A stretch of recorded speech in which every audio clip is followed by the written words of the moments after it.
Hello, everyone. Welcome back to a new episode of the PokerGO podcast. My name is Donnie Peters. His name is Tim Duckworth.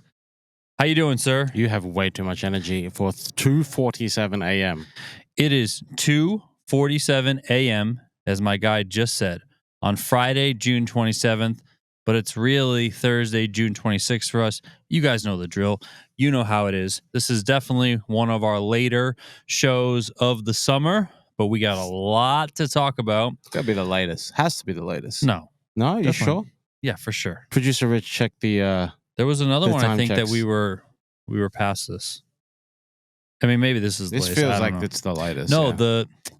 the Chino Ream Nick Guaginti. What time did we do that? We waited pretty long, and then we gave up. And we were like, Yeah. no, we're just going to do the pod. I think that one was the latest. The reason why we're late is the first topic that we're going to hit on.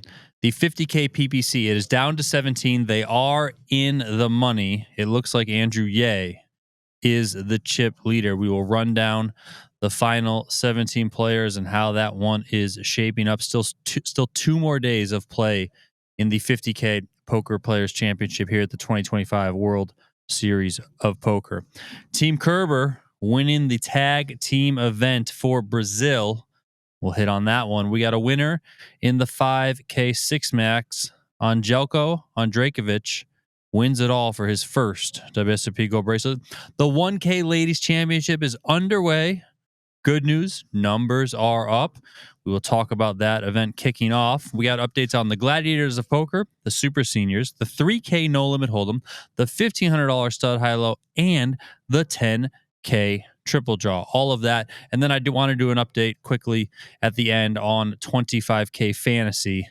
Let everyone know where things stand. Let you know where we stand, how things are going, of course.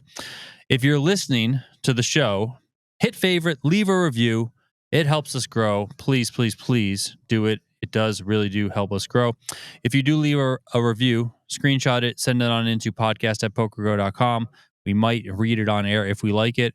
If we hate it, we might also read it on air. So either way, we're likely going to read it on air. If you're watching on YouTube, on the PokerGo YouTube channel, definitely hit that like button. Definitely subscribe to the channel, and double definitely, or triple definitely, I should say, drop a comment. I went through today and responded to a whole bunch of comments. So drop a comment in there. We'll respond as best we can. I have no idea how to cure the spam bots. It's unbelievable. As soon as a video gets posted, it's like boom, boom, boom, boom, boom, nonstop. Well, It's either Bitcoin's up. well, it's some other thing that they've been talking about. It's like a bunch of letters and numbers. Yeah, I just try and remove It's that, them when or I it's can.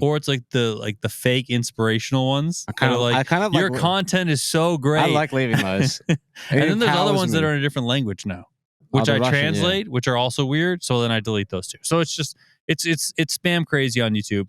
What are you gonna do? So drop a comment. Let us know where you're watching from. You know what you're railing, what you're most looking forward to, as the WSOP is now in the home stretch here. We are less than a week away from the main event. We are getting into the thick of it. It is almost July, so we're not scared of the comments. We read them all. So leave one if you are watching on YouTube. If you love poker, and we know you do, come on, you're listening to the PokerGo podcast, then you need to check out playpokergo.com. It is the home of free online poker. They got ring games, they have tournaments, and they have sit and goes. The sit and goes are now no gamble, no future themed. The ring games, if you go all the way up to the highest level, high stakes poker themed tables. So get in there, playpokergo.com. You can also download it on iOS and Android.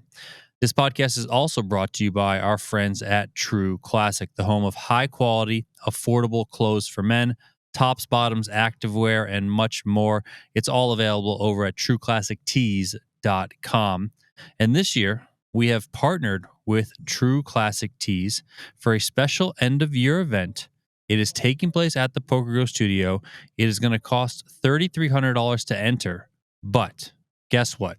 15 of you out there could possibly win your way for free. Win one of 15, that's 15 $5,000 packages. That includes the buy-in, it includes travel money, it includes hotel. And I think you're probably going to get some swag from True Classic as well. And all of that, you're going to come out to the PokerGO studio at the end of 2025. You are going to get to play in this marquee signature event, and your dreams could come true. All you have to do is go to trueclassictees.com/TCPokerGo and submit your poker story. You know, what is the poker journey that you're on? What do you hope to achieve in that poker journey? What are your dreams? The big thing about Ryan, the founder of True Classic, he really wants to help people achieve their dreams in poker, you know, help it all come true, realize their story, all that good stuff. So submit your story and you could be one of 15 $5,000 package winners. So go make it happen, guys. Come on. We'd love to see you out there at the studio later this year.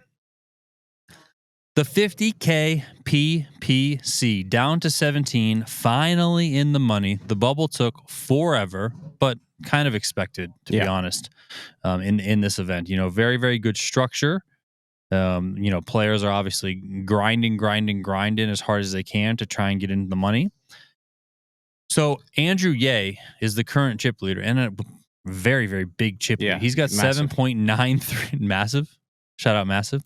7.935 million. Albert Dahir is second in chips with 5.15 million. And listen, I don't like to overshadow the chip leader, but I mean the guy in third. Grinder. It's really heavy saying Mac Mattis out there, but how does Michael Mizrachi do it? Because he's the best. He's literally the best. It's unbelievable. This guy is. He's the Ric Flair. Did you know, by the way?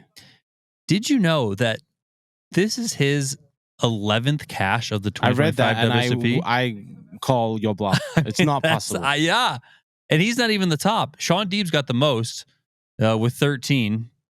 Patrick Leonard is second, a.k.a. Pads. He's got 12. Scott Bowman and Nick Seward both have 11. So now Michael Mizrachi also has 11 because he is in the money in the 50K PPC. What are his cashes in? I thought he just turned up last week. Yeah, I honestly thought I saw him in like a $600 deep stack, and like that, and then I saw him in the 50K.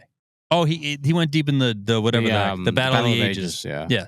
But literally, I saw him in I think a $600 deep stack. I saw him in the Battle of the Ages go deep, and then obviously here in the 50K PPC, and that's it. That's really all I've seen him all summer. So if you what do you think Grinder could sell at for the PPC alone? I mean, at this rate, he has to be able to sell. Like, are you talking? Okay, for who's he selling to? You talking about like listing on PokerStake? Sure. 3.0. What? I was going to say 2.0 might be outrageous. 3.0? No, because here's the thing. When you're listing on PokerStake to the public, I mean, yeah, if you sell at 3.0, that's kind of taking advantage of people. But you asked me what could he sell at that people would buy. People would buy him at 3.0, I think. Didn't you buy because me people once are silly. 5.0? Didn't I charge you 5.0? Yeah, something ridiculous. And you made me money, so it doesn't matter. Made you money. I'm a great investor. That's how good I am. Yeah, so Michael Mizrachi, I mean, this is just absolutely wild. He's already won this event 3 times. He's cashed in it previously 5 times, now 6. He's the all-time money leader in this tournament, so he's going to add to that even more, guaranteed $100,000. There's more than $1.3 million up top. Let me just run through the 17 players that are left and how they've done previously in this event. Andrejevic, the chip leader, 0 cashes, so he's making his first.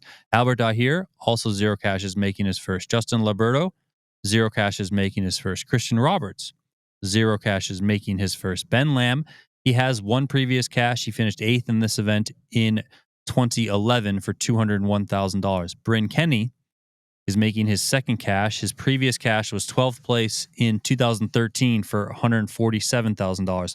Ali Islami is also in the money. It's his first time in the money in this event. Esther Taylor, another big notable story from this event. She's never cashed in it before. She's cashed in a whole crap ton of stuff before. She's the 2nd woman to ever cash in this event. Do you know the other one? Well, I know you know because I answered the question. Go ahead and tell me what it was. Burr. Do you know what year it was? Give me year or place. I want to say it was like 9th, like a bubble, the final table, and I want to go close. It was 7th. Okay. Oh, so that is the final table. 2016. 2014. So Melissa Burr, 2014, she finished 7th for $165. Esther Taylor is the second woman to cash in the 50K PPC. Pretty crazy. I think a lot of people out there would have guessed Jen Harmon. Yeah. I would have guessed it too. But nope, Melissa Burr was the first, and now Ite is second.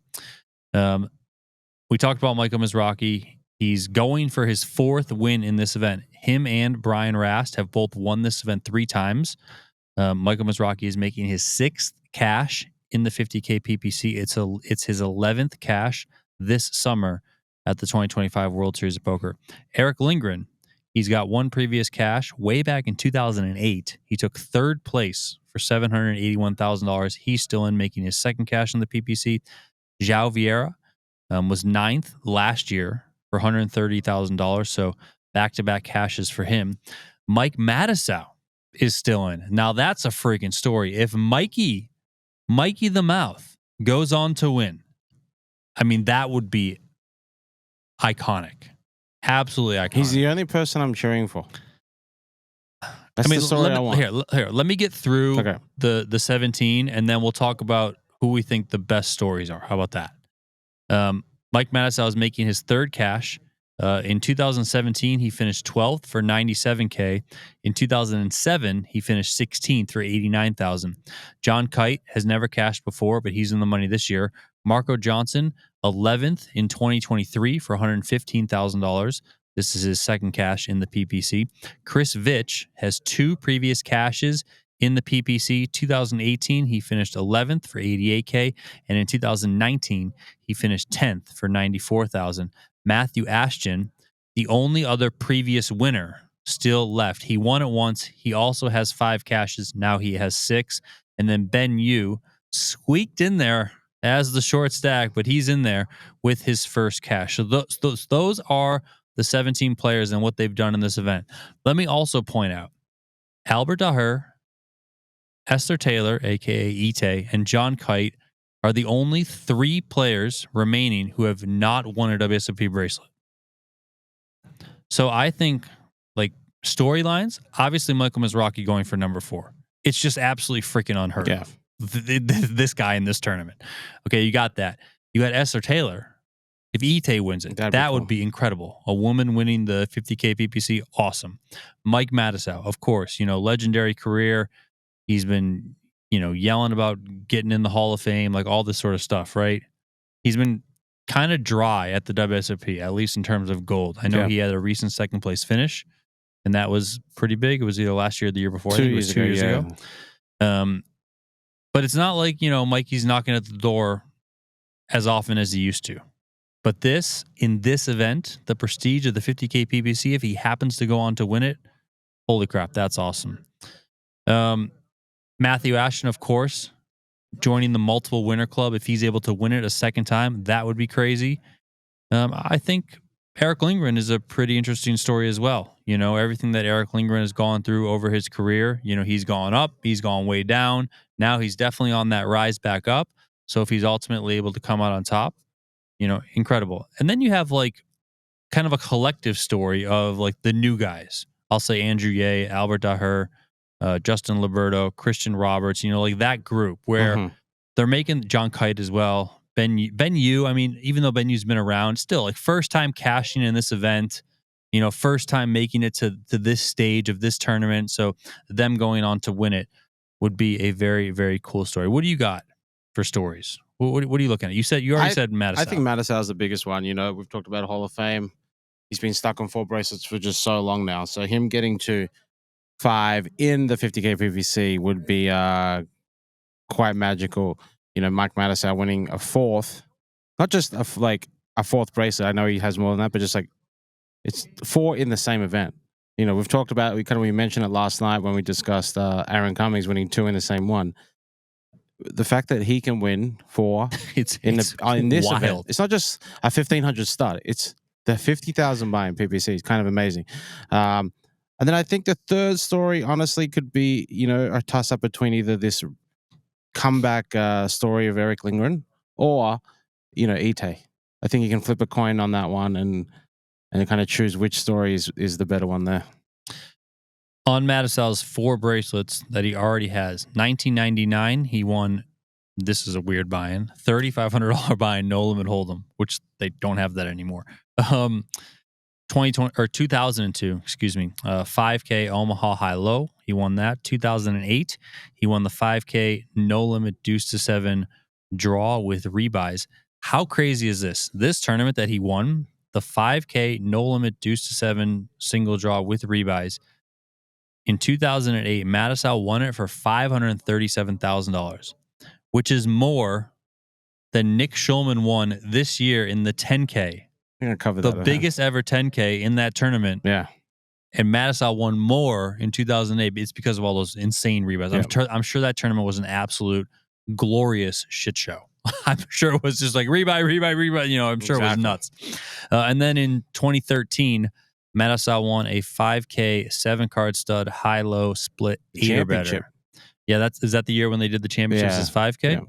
Yeah. He won that for $266,000. So, man, Mattisau. And we saw him doing some stretches. Yeah. You saw him like barely walking. I mean, if you've seen the Mike Mattisau documentary, he talks a lot about his physical struggles, mainly with his back, the pain that he's in. He's always, rolling around on his scooter. He oftentimes needs help getting in and out of chairs and stuff. He's got his own special chair here, all of it. During breaks, he's laying down, having his buddy help stretch him because his back was in so much pain. I mean, the guy looked visibly in pain. Like I was in pain watching him be in pain today. Yeah. So the fact that he's had to endure that and made it to the money in this grueling event, he's had to sit in this chair forever today, go through this bubble, crazy stuff. And now, who knows what can come of it, right? I'm sure at least parts of the day, like adrenaline probably kicks in with the rush of a poker tournament and it helps alleviate some of that pain. But also, you could visibly see how much he was hurting. So, listen, good for Mikey, toughing it out. And that would be absolutely freaking tremendous if he's able to go on and win. So a lot of cool stories left. On Saturday, the players are going to come back at 3:00 Vegas time. Our stream is... Friday, sorry. I'm used to I got in my mode of looking at the day and then skipping ahead, and now it's screwed me up. So on Friday, which is today, when are they coming back? 3:00? Coming at 3:00. Stream's going to start at 4. Got it. With 3 levels, take a little dinner break, and then pick it all back up again. All right. So, and do you remember who's on commentary? It's supposed to be me. It's Alex Livingston and Chris Vitch. No, I was told today it's me with somebody I don't know. So okay. I'll be showing up at that time to commentate on the 50K PPC. And who the heck knows who's going to come alongside of me. But we'll see. All right, that's the 50K PPC. Let's move on over to the tag team event. Team Kerber, the Brazilian team of Kelvin Kerber and Peter Patrizio, winning it all for $184,000. So that's what? $92,000 each, $93,000 each when you include the little bit over. They defeated French team Sammy Boumala and Hikam Mamouki. I probably butchered all of those names. But I thought I just had a bloody nose, by the way. The people who are watching just saw me freak out for a second. The craziest route we've had of the summer. Yes. By far. So crazy that... Loudest. I'm going to say loudest. Loudest. That they had to relocate them because it was too close to the 50K. They still were ungodly loud. They called in extra security. Okay. Multiple times they had to go over and tell them to please be quiet. Yep. Now, I don't understand. Let the rails be loud. Yes. As loud as they want. Now, there's certain things you can't do. Like I went over there at one point. I said, guys, I don't care how loud you are. Just please don't bang on the set. Can't break this thing for the love of God. Especially when we got the new LED screens. Like, please don't break because they were banging on the walls. The other thing is like the drinks. Just can you not spill any drinks over the LED stuff? Please, for the love of God, just help with that. I don't care what sort of chants you're doing. As long as they're, not mean-hearted and you're swearing and all that sort of stuff. Cool, fair game, go nuts. So that was that. But you had the French side, you had the Brazilian side, and they were going back and forth. I mean, it was like a soccer match. It was like chanting on the one side, for the French guys. They would stop. The Brazilians would start up, go back at them. The French side would go back at them. Again, it just kept going. And when they moved up to the main set, away from that secondary set, 4 were left, and then France and Brazil get heads up. So it's even crazier. Yeah. It was amazing. It was amazing in here. It was so loud. So shout out to Calvin Kerber and Peter Patrizio. Heads up play didn't take long at all. I think they got it in on one of the first hands that they played. Perfect. And of course, plenty of cheering and, craziness and all that sort of stuff. A couple other mentions here on the payouts. Angela Jordison and Maxwell Young, 8th place. Christy Moreno and Andrew Moreno, which was really just Christy Moreno. They finished in 12th. Andrew is over at the Win in the $3,500 $4 million guaranteed tournament. He's down to the final 5. He's 5 of 5. I believe Artur Martirosian is the chip leader, but he's guaranteed $325K over there with $1 million up top. So he was doing that today while Christy was doing this today. So they finished in 12th place. Cody Daniels and Alan Keating, they had a run to 14th place. And then Jamie Kerstetter and Corey Padgett, the former runners-up to Espen Jorstad and Patrick Leonard a couple of years ago, they finished in 23rd. The 5K 6-Max, one of the absolute toughest tournaments of the summer, every single summer here at the World Series of Poker. Andjelko Andrejevic winning it all, 1,168 entries, enormous field, $855K for first. His first WSOP Go bracelet. He came into today, the final day of play, 5th in chips with 5 players remaining. According to Poker News, he won 8 all-in showdowns on the way to winning the tournament. That's a lot. It's pretty good. Yeah, I mean, that's an incredible record. That's how you win tournaments, I believe. That's exactly how you win tournaments, and it's good to win your all-in showdowns when it's late. He told Poker News afterwards, it's something that every poker player dreams of. It's a breath of fresh air to finally be here, meaning in the winner's circle. So shout out to Andrejevic there for $855K for his score. Adrian Delmas, second place for $570K. Niall Farrell, third place for $398,000. Matthew Zambanini, $282K for fourth, and Brandon Shields, 5th place for $203,000. Oh, Mary Skurs, 6th place. Should mention him as well. He was rocking the PGT stuff. He was beautiful. All tournament long. $148K for Marius. Sick field. The sick tournament, that one. The 1K Ladies Championship, which I know you brought it up yesterday. I told you I was not willing to name it after someone. Because I think that the Ladies Championship should be named the Ladies Championship. But I'm willing to make it an edit. The Ladies Championship presented by Sheena Okamoto. Okay, that's how I'm going to... it's not like... sometimes we're like the Adam Friedman invitation. Yeah. Like, no. This is now going to be called... I know I'm getting a little ahead of myself. You're very ahead of yourself here. She's 3rd in chips after day 1. I know. But it's outrageous. There's 4 more days to go. She won the event last year. She finished 2nd the year before in 2023. And now she's 3rd in chips after day 1. She ain't even in the money yet. All right, let's simmer down. Listen, I haven't engraved it yet. Like I haven't written it in pen. I'm just saying. Like it's a working title. You've ordered the mock-up. It's a working title. It's I'm workshopping right now with you. Okay. The Ladies Championship hosted by Sheena Okamoto. That's what. If she cashes, I'm giving her the name. I don't care. No, she's got a final table. She's on her way. She's on her way. So numbers are in for this event, the Ladies Championship. Nice uptick from last year. 1,368 entries this year. That's going to lead to a $184,000 first place prize. Last year was $1,245. Year before that was $1,295.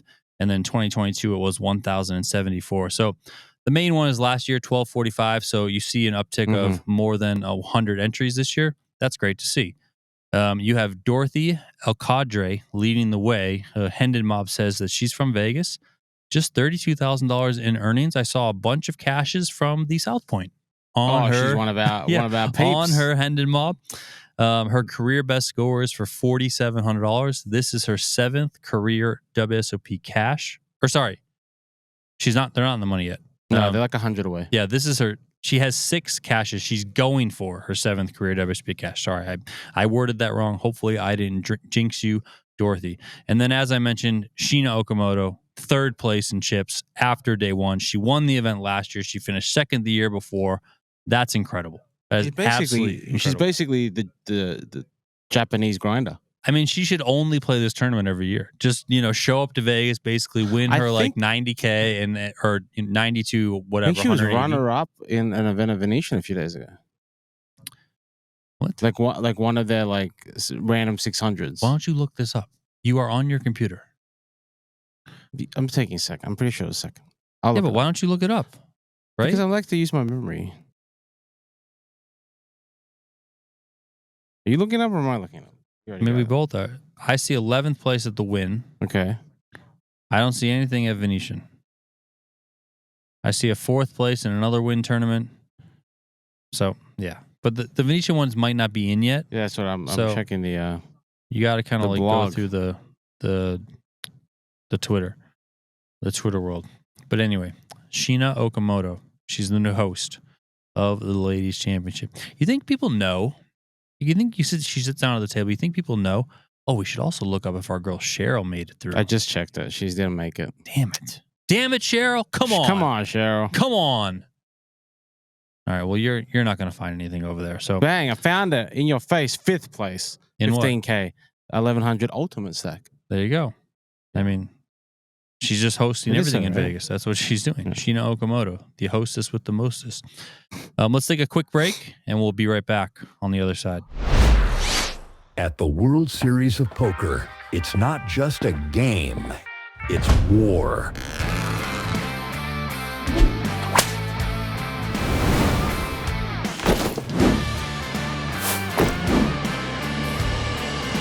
Gear up at the PokerGO shop. Look sharp. Play sharper. On site at the WSOP and online at shop.pokergo.com. Let's look at the Gladiators of Poker. 2 starting flights done. We're not going to get too much into this one because it's very early.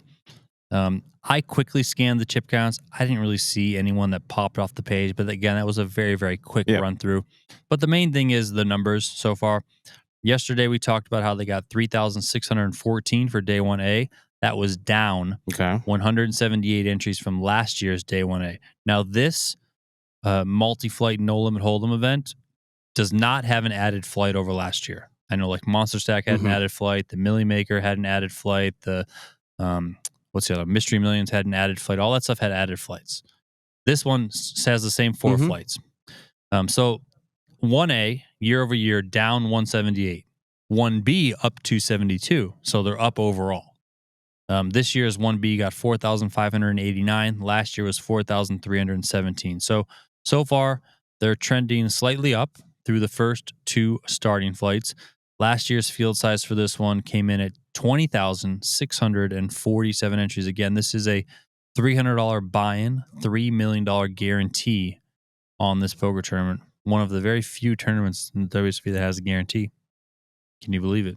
And they're obviously going to blow right through it, of course. So we'll hit on more of that, probably once we get to day 2. We'll obviously run through the numbers every single day. For Friday, they're looking to at least get to or surpass last year's 5,699. And then on Saturday, 6,869. Those were the 2 numbers from 1C and 1D from 2024. The Super Seniors, the old guys and gals. 9 remain from a field size of 3,338. Lonnie Weitzel, Martin Kohler, Richard Franzen, Damir Stefanik, Richard Jute, Wesley Cameron, Lawrence White, Edwin Houston, and Zahir Sayeg are all moving on to the final day. They are guaranteed $35,800. They are playing for a $356,000 first place prize. We lost the Flying Dutchman in 10th place. Sad. He flew his queens right into kings. Don't know why the hell you would do that. Did he sing his sorrows away? I did not see any. I checked in on that event a few times today. I did not see any singing. I didn't see any upside down sunglasses. I didn't really see any wackiness from Marcel Luz. And that's why he finished 10th and he didn't win. Exactly. You got it. Like, he was wearing like looked like a windbreaker, like no suit, no tie, like No you know, suit. like- No, it's just over. yeah, he lost his mojo. Marcel, man. You know, there's people like watching this. They're like, "What are you talking about?" Well, I Like, mean, Marcel would lose you his guys gotta legend. What tune year into was some- that? 2004. I was gonna say like mid 2000s. He was like the guy, one of the guys. But his run, it was not the moneymaker year. It was, I think, 2004 or 2005. Like Hashem's year. Look it up. I mean, it was an incredible run. He was singing his whole way. He had the upside down. I mean, look at this sunglasses. picture. The first picture of him is just beautiful. He was always wearing a suit. Yeah, the suit. Always had a nice suit. You got to go way. You got to go. No, way I'm just going to back. sort by price. You got to go. way 10th place in 2004. Yeah. See. And then he had a 23rd place in 2017. He also had a 2006. He had a 5K. He final table, a 5K no limit hold'em. He final table the runner-up finish, 5K Stud World Championship 5K 2004. stud to. I bet you if you click on that, Sebastian Ruthenberg won it. 2004 was a good year for Marcellus. Nope, Joe Wada. Oh, That what? episode though is on PokerGo WSOP Classic Library. He definitely made. It might have been a third place finish then in a stud tournament. To that, who? That Sebastian Ruthenberg won. I can't remember. I just remember covering. He's that. got a It was one of my- horse. It was one of my third, first tournaments that I ever. and he's got a covered. fourth in the stud halo. Which one do you want to go with? The stud. You Not said the other one horse? was- no, not the horse. You would be correct. There you go. And Chris Ferguson. Yep. There you go. And your boy, Bob Loria. Bob Loria. Yeah, Third I remember place. that. I remember exactly where that was inside the Rio in the Amazon room. I remember that one ran super late. I remember that there was a conversation about possibly stopping it. I remember Chris Ferguson was saying that no, endurance is a part of poker tournaments. Oh, You need to be wow. able to play super Wow. long. I remember it like it was yesterday. I mean, that was one of my first tournaments that I covered. So, I do like that line from Chris Ferguson. That's a good one. I mean, it is part of poker tournaments. Yeah, it is. You know, I mean, I think it's good to try and avoid it when you can, but if it should come down to it, then yeah, it just that's part of it. That's how it is. The 3K no limit hold'em. So we talked yesterday how the field size was not set. Yep. You know, and it was going to go up, and I forget what I said. I think I said 2,200. Well, it blew past that. Yeah, we did. 2,338 entries, 127 remain. The top 351 spots paid, so they are well into the money. The prize pool is more than $6.2 million. First place, $830,000. UK's Hamid Togyan leads the way. Kunal Patni is second in chips. Two-time bracelet winner Yulian Kolev is fourth in chips. 2007 WSOP main event winner, your boy, because you dressed up as him once, Jerry Yang, I should insert the is picture here. eighth in chips. I got a bone to pick with Jerry. Uh-oh. What did he do? Well, there's a new rule at the World Series. No. Okay. There is? There's like 19 new rules. You sure? You're not allowed to cover your face, wear sunglasses, and a hoodie all at once. You can only do two of the three. Really? That's a rule? That's a I didn't rule. know that was a rule. Yep. So he was doing that in the tournament. He was sitting with Arthur Morris. Okay, wait, hold on. How is that even allowed to be a rule? You can't wear sunglasses and a hoodie. And a mask. But what if the mask is medical? That should not most masks are medical. Huh? Most masks But are I'm saying medical. like if there's an actual medical reason. Okay, take your sunglasses off. No, but like what if you have a medical thing for all of them? What if you're sick and that's why you're wearing the mask and part of being sick is that you have to stay warm, hence the hoodie. And then also the glasses are because they're like Wear a prescription beanie. glasses.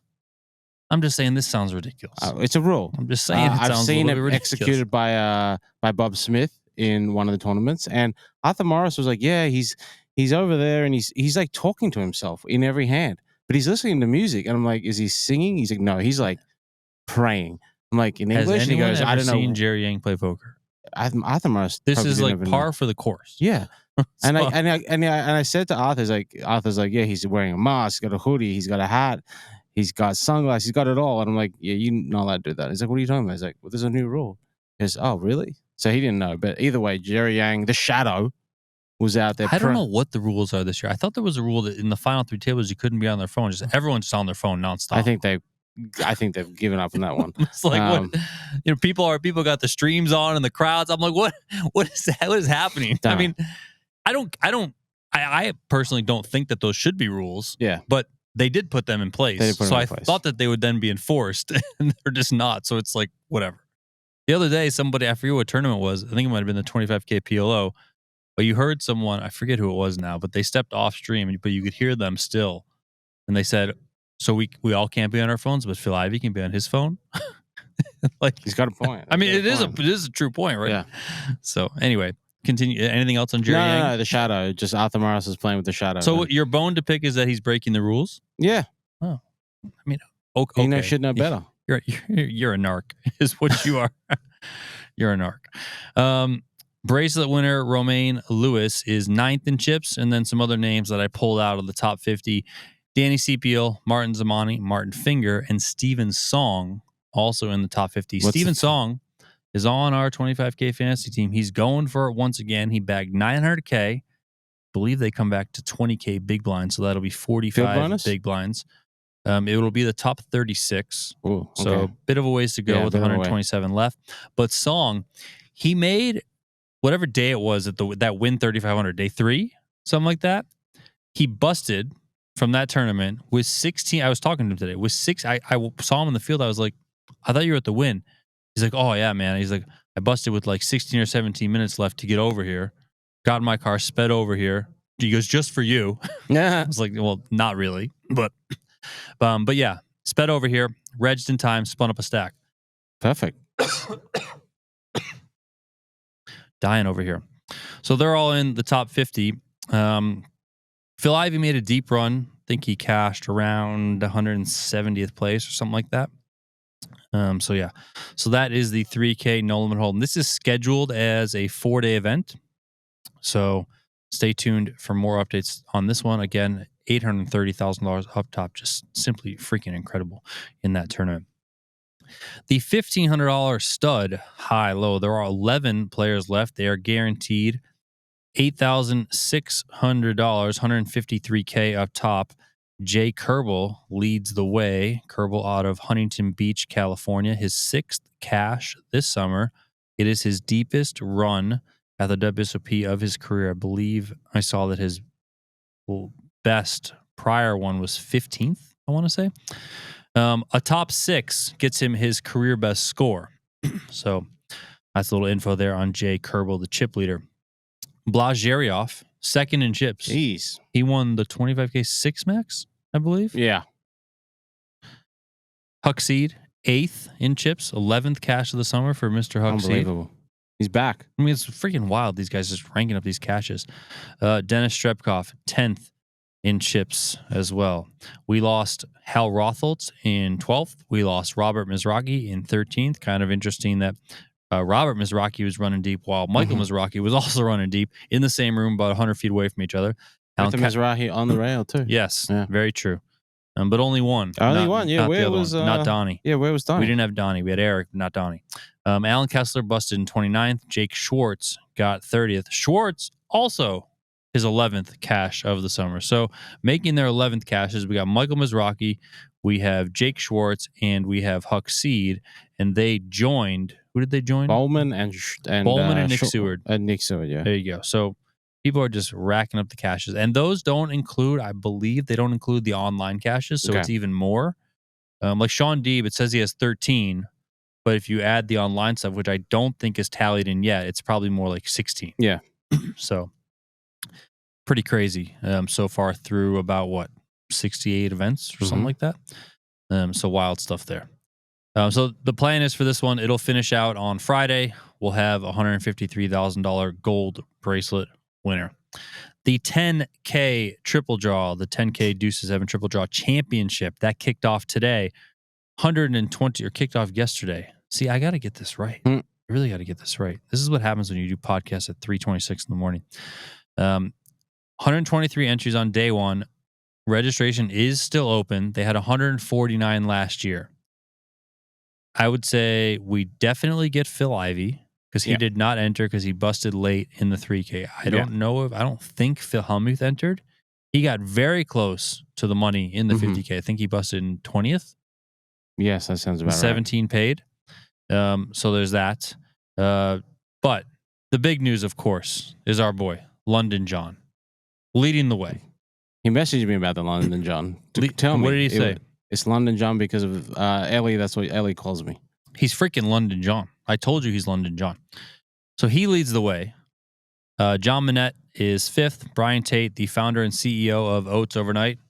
Right here, guys. Check it out. OatsOvernight.com. He's in 6th place. Jeremy Osmus, 8th. Oh, here we go. He's going to get some value. The boy's going to start heating up. The boy's going to start heating up in the back half of the WSOP. Let's go. So John Shorman's 1 of 50 to advance. Jeremy Osmus is 8 of 50 to advance. Let's go, boys. Start cooking. And for Jeremy, he made today in the 50K, ended up busting, went over there. I saw on his Instagram that he's like busted the 50K in the 10K deuces 7 with my lucky beer. So maybe he just needs to be drinking at all times. So Jeremy, we'll take it in any way you can. Beers from hand number 1, man. Yeah. That's what's got to happen. Daniel Negreanu sits 14th. I mentioned no Ivy yet. He is the defending champ in this one. This was the one that gave him his 11th WSOP gold bracelet. He beat Danny Wong in this one last year. Ivy did bust that 3K no limit hold'em late, so it's likely that he's going to come in for day 2. I think we'll also see that with Phil Hellmuth. Maybe. I mean, Phil is known to take a day off here or there.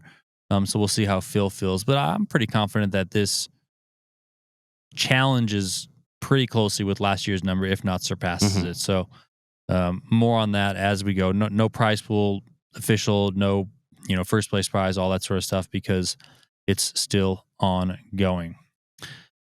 And then 25K fantasy. I saw some people in the YouTube comments that were asking about 25K fantasy. So why not hit on it, huh? I mean, we mentioned we got Steven Song in the 3K. Okay, he's in the final 127 there. Would love if he can get the top 36 to get us the field bonus. The field bonus would get us an additional 22 or 23 points.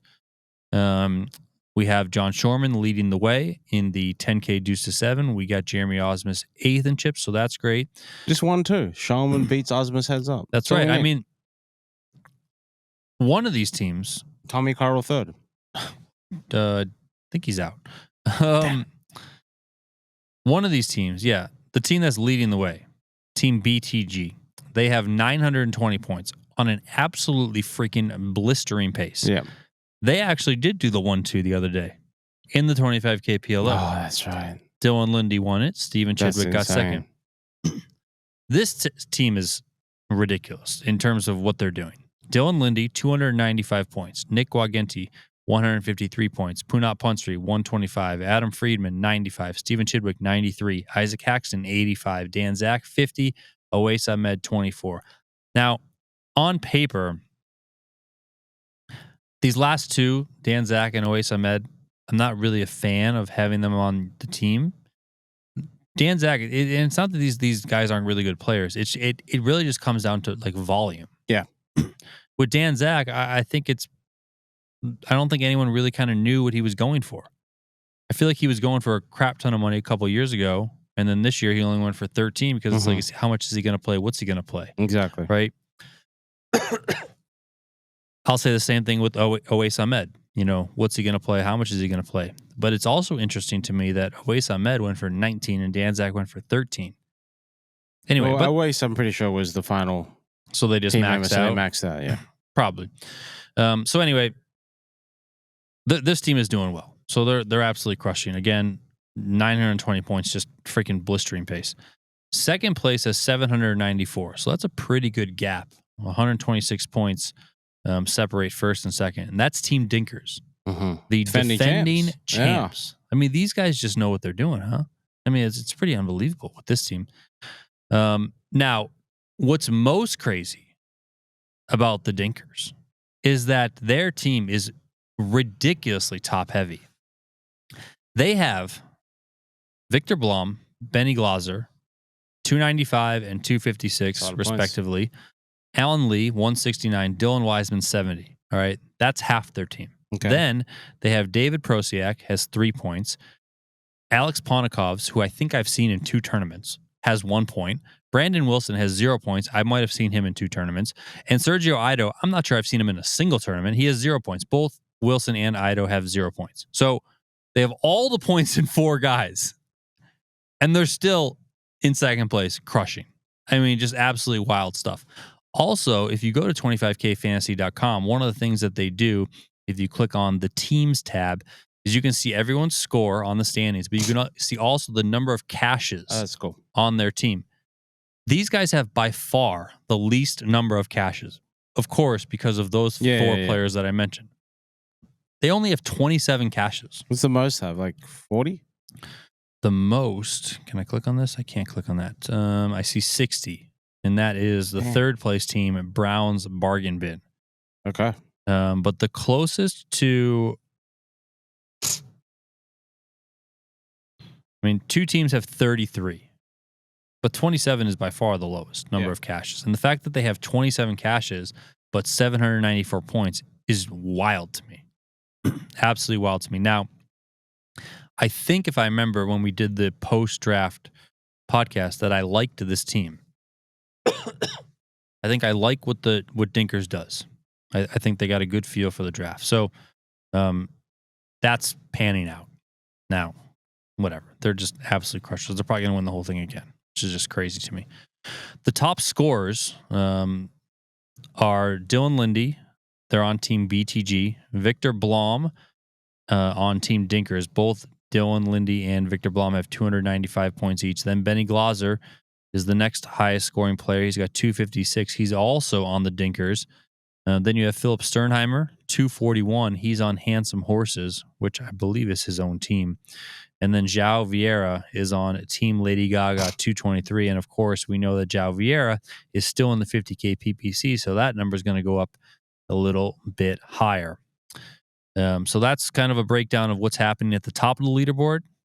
We got to go a little bit further down to check in on our team because we have dropped down to 16th. I think we were challenging for the top 5 a couple weeks ago, but we obviously slipped down. We have 455 points. We still have Steven Song, as I mentioned in the 3K. We have John Shorman and Jeremy Osmus, who bagged nicely in the 10K deuce to 7. So hopefully they can make some noise. I want to say, and this might be a little bit upsetting to people who might have invested in our team, that it's going to be almost impossible just to catch Team BTG if they keep any sort of decent pace for the rest of the summer. Okay. It's also probably going to be very difficult to catch Team Dinkers. Now, I heard Tommy Carl is going to win the WSOP main event, though. Well, that would just be incredible. But I actually think Steven Song is going to win it, so it doesn't matter. Okay. But what I'll say is that one good day, and we're in the top 5. Baby steps. Get in the top 5, then the top 4, but like then the top 3, top 2, top 1. I'm just saying, top 1 and 2 seem almost unreachable at this point. Top 1 for sure. But like 5th place is 674. That's only 220 ahead of us, which isn't that crazy. You know? Yeah. That's like one very, very, very good day. I know that means a very, very, very good day, but it can happen. It can definitely happen. It's going to happen in this deuce. Jeremy and Johnny Shorman. Yeah. 1-2. And then at the same time, Song's going to win the 3K. I mean, that's what I mean. You have a very, very, very good day like that, and boom, we're right there. That's like at least 6,000 points right there. I wish. I absolutely wish. But yeah, it is crazy. So, you know, I know it doesn't sound good to say that we're 16th out of 24th, but, you know, I just kind of look at like the leaps that we can make, and the team is putting themselves in position every single day. So I'm not really upset about it. I still very much believe that Johnny Shorman, London John, he's got a final table run in him. I think it can click any day for Jeremy Osmus. He just needs to keep drinking the beers. Steven Song is obviously doing what we need him to do as our specialist. I definitely think that Nico Milgram's going to win a bracelet this year. I for sure think that. He's having a great summer. He keeps running deep. I know he's like gets a little bit upset when he has deep runs and they don't materialize into a final table or a win. But I'm telling you, Nico, it is coming. It's gonna come. Yeah. So yeah, and then we can get some surprises from Uri Reichenstein's been playing super well. Boris Angelov as well. So I'm happy overall. Okay. I'm happy overall. So let's go. Let's go, team. All right. That's all I got. I got a little really quick community cards. Okay. Benjamin stopped me today. He was wearing this really kind of dope vintage like UNLV white visor, red trim. And the reason I'm mentioning that because kind of intrigued me to start looking at like some retro visors. I was thinking, oh, this could be, 2026 PokerGO podcast hat. We go the retro visor. I don't know what your taste is on that. But anyway, Benjamin stopped. He said, called us, you and me, poker ambassadors, just like Daniel Negreanu. Well, that's fucking ridiculous. Nope, I'm going to take it. I'm going to accept that. That is 100% the truth. He also said, he was saying we is kind of speaking for all the listeners that, we appreciate both of us and, trying to push poker forward, with our kind of daily recaps every night at ungodly hours like it is right now, 3:37 a.m. But yeah, he was very thankful and appreciative of everything we do. So shout out to Benjamin with that cool UNLV white visor. That might be the inspiration for next year's PokerGO podcast. I'm just going to put it. I don't know, man. I don't know. Not a visor. Well, here's the thing. We got to do something different. I'm like 98% certain I would never wear a visor in public. I might wear a visor tomorrow to just. You are a weirdo. Okay. What do you mean? What does that mean? That is why I love you, but you are also a freaking weirdo. Okay. So that's just how it is. All right. You got anything else to talk about? All right, cool. Because it is 3:38 a.m. and we need to get the F out of here. Okay. At some point, we need to still do the Australian Snack Attack. The Australian Snack Attack podcast. We'll make that happen at some point. But for now, that's all we got. His name is Tim Duckworth. My name is Donnie Peters, and we will talk to you guys next time.